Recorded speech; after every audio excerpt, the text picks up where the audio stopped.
जी, good morning students. आज हम आपके साथ एक नया लेसन शुरू करने जा रहे हैं। लेसन नंबर 8 है रिजर्व बैंक ऑफ इंडिया। जैसा कि आप जानते हो, भारत सरकार की जो भी बैंकिंग सर्विसेज होती हैं बड़े लेवल के ऊपर, और आरबीआई बैंक के द्वारा उनको पूरा किया जाता है। आरबीआई बैंक हमारे देश का एक सर्वोच्च बैंक है, जिसके माध्यम से पूरे देश की जो बैंकिंग जो सुविधाएं होती हैं, बैंकिंग कार्य प्रक्रियाएँ होती हैं, उन सबको आरबीआई बैंक के द्वारा ही कंट्रोल किया जाता है। आप जानते हो, आप अपने देश के नोट के ऊपर आपने देखा होगा, जिसके ऊपर लिखा होता है reserve bank of India. Reserve bank of India इसलिए लिखा होता है क्योंकि नोट छापने का केवल एक इसी के पास अधिकार है। इसके अलावा कोई भी अन्य बैंक है जो नोट नहीं छाप सकता। सारे 1 रुपये के नोट को छोड़कर समस्त जितनी भी करेंसी हमारे देश के अंदर उपलब्ध है, वो सभी के सभी आरबीआई बैंक के द्वारा बनाई जाती है। 1 रुपये के नोट को जारी करने का अधिकार वित्त विभाग को है, फाइनेंस डिपार्टमेंट ऑफ इंडिया। उसी पर उस पर फाइनेंस सेक्रेटरी के सिग्नेचर होते हैं। इसके अलावा अगर हम बात करें कि आरबीआई बैंक का विकास कैसे हुआ, इसका डेवलपमेंट कैसे हुआ, इसकी स्थापना कैसे हुई, आप जानते हो 1934 में एक गवर्नमेंट ऑफ इंडिया एक्ट आया था। 1934 में गवर्नमेंट ऑफ इंडिया एक्ट के बाद इस बैंक की स्थापना उसी एक्ट के अंदर की गई। और जब हमारे देश आज़ादी के लिए संघर्ष कर रहा था, तो उस समय अंग्रेज़ों ने एक कमीशन बनाया था जिसका नाम था Hilton young commission. Hilton young commission की सिफारिशों के आधार पर 1 अप्रैल 1935 को इस बैंक की स्थापना कर दी गई थी। 1 अप्रैल 1935 को इस बैंक का प्रॉपर तरीके से स्थापना हो गया। और अगर हम थोड़ा सा और हिस्ट्री में जाएं, अगर हम देखें तो आरबीआई बैंक की स्थापना डॉक्टर बी.आर. अम्बेडकर के एक शोध पत्र लिखा था। उन्होंने एक रिसर्च लिखी थी, प्रॉब्लम ऑफ रुपी को देखते हुए ये देखा गया कि भाई हम देश के लिए क्या कर सकते हैं। तो प्रॉब्लम ऑफ रुपी के सॉल्यूशन के आधार पर ही जो उन्होंने अपनी थीसिस के अंदर जो चीज़ें लिखी थी, तो उसका आधार मानते हुए तो हमारे देश का आरबीआई बैंक की स्थापना हुई। कहते हैं कि आरबीआई बैंक की स्थापना में डॉक्टर बी.आर. अम्बेडकर का काफ़ी अहम योगदान रहा है। उन्होंने इकोनॉमिक्स में कोलंबिया यूनिवर्सिटी से पढ़े थे वो, तो वहाँ से वो पीएचडी वगैरह करके आए थे। तो उसके बाद देश के जो अन्य जो काम थे, देश को जो चीज़ों की ज़रूरत थी, तो उसमें उन्होंने अपना अहम योगदान दिया, जैसा कि आप जानते हो सभी बच्चे। अगर आप देखें इसके अलावा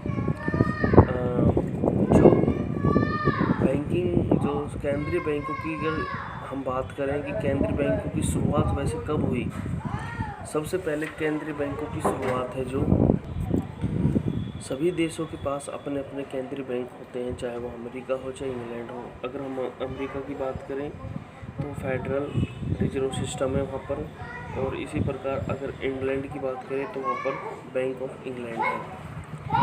तो सर्वप्रथम जो बैंक की शुरुआत है वो 1668 में स्वीडन में हुई, स्वीडन में स्थापित किया गया था। और 1694 में बैंक ऑफ इंग्लैंड की स्थापना की गई। 1694 में बैंक ऑफ इंग्लैंड की स्थापना की गई। इस प्रकार से बैंकों का जो विकास हुआ है रिजर्व बैंक्स का, उस तरीके से हुआ है।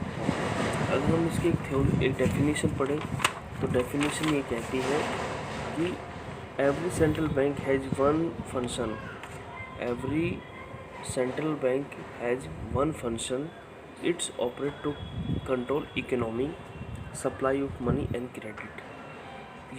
ये जो हमारे जो सेंट्रल बैंक है, इसका यही काम है, मनी की सप्लाई करना और उसको कंट्रोल करना, ये एक इम्पोर्टेंट फंक्शन माना जाता है हमारे सेंट्रल बैंक को। इसके अलावा और भी डेफिनेशन दे रखी है, आप उनको पढ़ लेना। अब हमारा जो क्वेश्चन शुरू होता है यहाँ से, डिफरेंस बिटवीन सेंट्रल,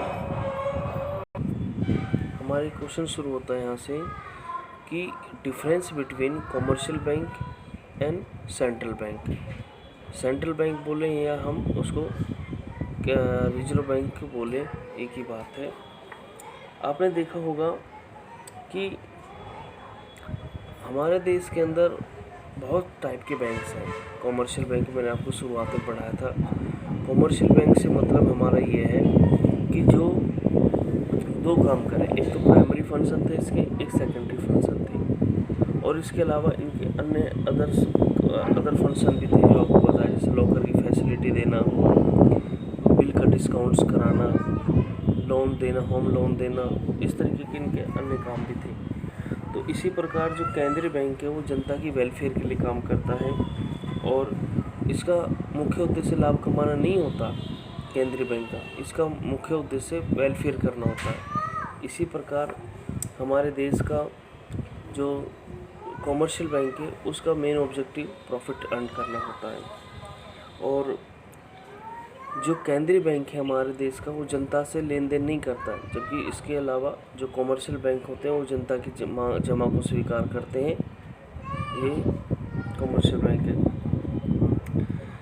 केंद्रीय बैंक एक सरकारी संस्था है। व्यापारिक बैंक है जो वो सरकारी भी हो सकते हैं और गैर सरकारी भी हो सकते हैं। इसी प्रकार आपका सर पॉइंट है यहाँ पर, केंद्रीय बैंक व्यापारिक बैंकों से किसी प्रकार का कंपटीशन नहीं करता। जो हमारे देश का केंद्रीय बैंक है वो हमारे देश के व्यापारिक बैंकों के साथ किसी प्रकार का कंपटीशन नहीं करता है, जबकि जो व्यापारिक बैंक है वो आपस में कंपटीशन करते हैं। केंद्रीय बैंक देश का एक बैंकर ऑफ द गवर्नमेंट है। केंद्रीय बैंक है वो सरकार का बैंक है, जो सेंट्रल गवर्नमेंट है इसका बैंक माना जाता है, जबकि भारत सरकार के सभी बैंकिंग कार्य केंद्रीय बैंक द्वारा संबद्ध किए जाते हैं, और व्यापारिक बैंक सरकार के कार्यों के लिए केंद्रीय बैंक प्रतिनिधि के रूप में काम करता है, रिप्रेजेंटेटिव की तरह। इसी प्रकार हमारे देश की जो क्रेडिट कंट्रोल करने का काम है, मनी सप्लाई करने का काम है, वो हमारे केंद्रीय बैंक के द्वारा किया जाता है, जबकि इन बैंकों के जो कमर्शियल बैंक हैं वो उनको फॉलो करते हैं, इंस्ट्रक्शन जो भी वहाँ से आउट होती हैं। इसी प्रकार हमारे देश में बैंकों का जो लाइसेंस देना है वो केंद्रीय बैंक द्वारा जारी करता है, जबकि व्यापारिक बैंक किसी प्रकार का कोई लाइसेंस नहीं देते। इसके अलावा जो हमारे जो बैंकों का लाइसेंस कैंसिल करना, किसी बैंक को सब्सिडी देना, किस क्षेत्र को सब्सिडी देनी है, फंड इशू करना, ये सारे काम है जो वो हमारे,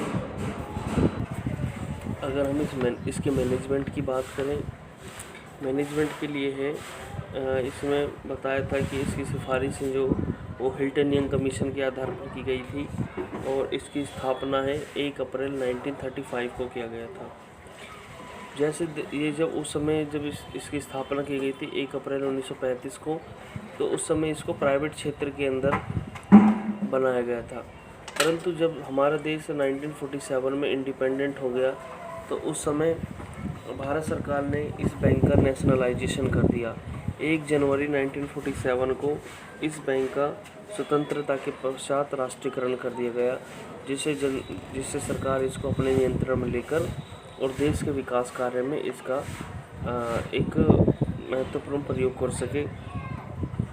सरकार ने निजी व्यक्तियों के जो भी शेयर थे उनको परचेज कर लिया, 118 रुपये 10 आने प्रति हिसाब से खरीद लिए, यानी कि 1947 में एक शेयर का वैल्यू जो था 118 रुपये और 10 आने, उस समय की जो प्रचलित मुद्रा थी, आने दहला है ना, अठन्नी चवन्नी, ये उस समय की मुद्रा होती थी, टका, ये सब उस समय की मुद्रा है ये।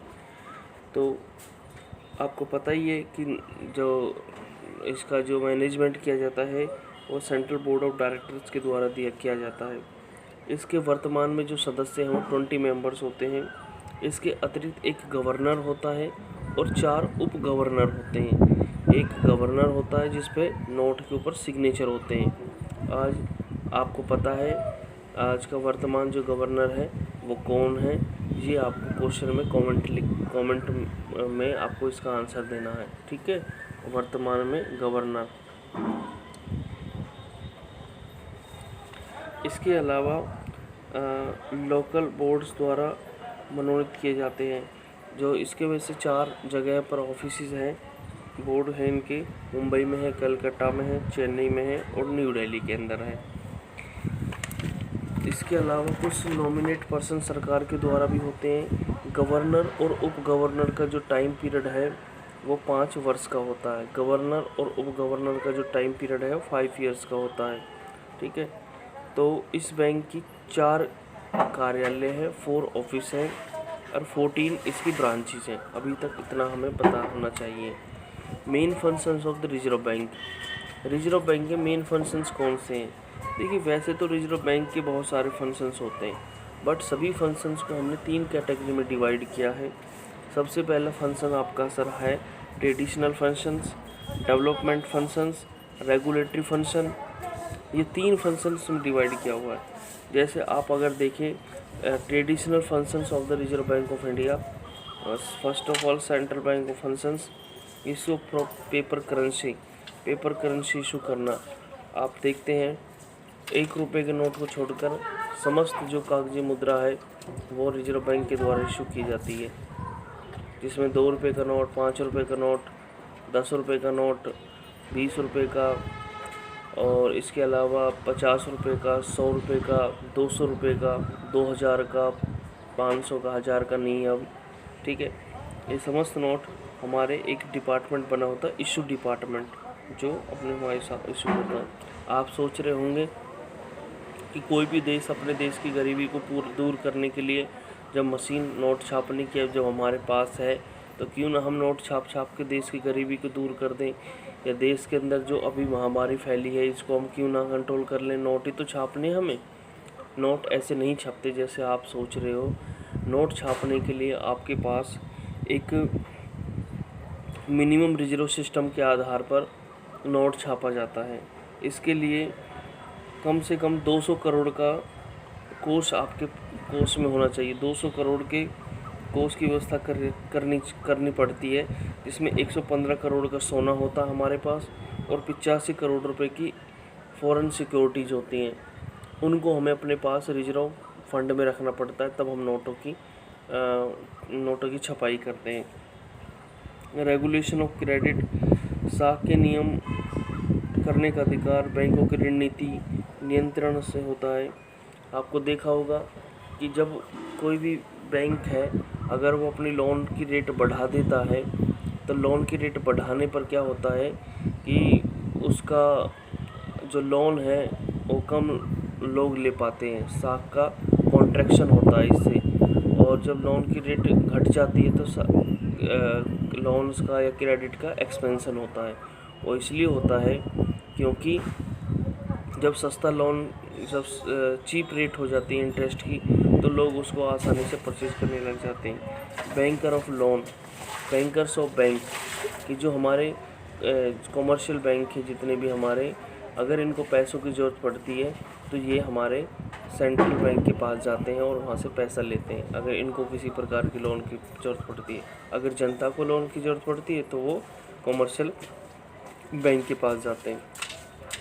तो ये आपका पॉइंट यहाँ था। और रिजर्व बैंक को बैंकिंग एक्ट 1949 के अकॉर्डिंग अनेक अधिकार प्राप्त है, जो लाइसेंस देना, बैंकों की जो एक्सपेंशन करते हैं ब्रांचेज का, उनके ऊपर कंट्रोल करना, और किसी बैंक का मर्जर करना या किसी बैंक की ब्रांच को क्लोज करना, ये सारे उसके पास राइट है।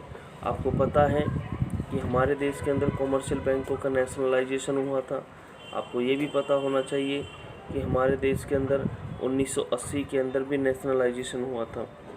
Banker of the government, banker of government का मतलब कि बैंकों जितने भी सरकार के द्वारा जितने भी प्रोजेक्ट चलाए जाते हैं उनके लिए फ़ंड अवेलेबल कराने का काम है, जो हमारा रिजर्व बैंक ऑफ इंडिया पूरा करता है। इसके बाद कई बार सरकार है जो कुछ NSC जैसे national saving certificate treasury bill issue करती है, तो वो भी हमारे RBI बैंक के द्वारा जारी किए जाते हैं। इसके बाद आता है रेगुलेशन ऑफ फॉरेन एक्सचेंज। देश का केंद्रीय बैंक होने के नाते भारतीय रिजर्व बैंक विदेशी मुद्रा के रूप में विनिमय दर को भी नियमित करता है। वे विनिमय दर को स्थिर रखने का प्रयास करता है। आपने देखा होगा ना कि रुपये की वैल्यू आज बढ़ गई, आज कम हो गई, तो इसमें जो हमारा सेंट्रल बैंक होता है वो भी अपना एक अहम रोल प्ले करता है, अहम भूमिका प्ले करता है। और 1947 के बाद हमारा देश है जो IMF का वो सदस्य भी बन गया है, और सदस्य बनने के बाद अब जितने भी इसलिए अब विदेशी मुद्रा का लेन देन अंतर्राष्ट्रीय मुद्रा में होने लगा है। रिजर्व बैंक केवल उन्हीं देशों में मुद्रा क्रय विक्रय कर जो IMF के सदस्य हैं। मतलब कि जो हमारे देश का बैंक है वो केवल उसी देश की मुद्रा को परचेज करता है जो IMF के सदस्य हैं। आपको कमेंट में ये भी लिखकर बताना है कि IMF के कितने मेंबर हैं आज हमारे देश में। हमारे देश में नहीं, पूरे कंट्री के कितने मेंबर IMF के वो हैं सदस्य, मेंबरशिप ली हुई है। इसके बाद है अदर फंक्शंस में आ जाते हैं कुछ एक्सपोर्ट असिस्टेंस करना, कि जो उद्योगपति हैं, बड़े बड़े उद्योग हैं, जो इंडस्ट्रियलिस्ट हैं, उनको लोन देना, क्लियरिंग हाउस देना। क्लियरिंग हाउस फंक्शंस क्या होता है इसका बता देता हूँ। देश का केंद्रीय बैंक होने के नाते रिजर्व बैंक समाशोधन गृह का कार्य भी करता है। इस प्रकार की सुविधाएं रिजर्व बैंक रुपये के समाशोधन की सुविधाजनक बनाता है। इसका अगले पॉइंट आएगा, ये आपका क्लियरिंग हाउस फंक्शंस को हम बता देंगे। चेंज ऑफ करेंसी, नोटों की अदला बदली करना, बड़े नोटों को छोटे नोटों में बदलना, ये भी काम है। Transfer of currency, reserve bank मुद्रा का भी स्थानांतरण करता है। अपने कार्यालयों से जुड़ी हुंडियों का भी भुगतान करता है। कोई हुंडी आती है तो लिख के उसका भुगतान करता है।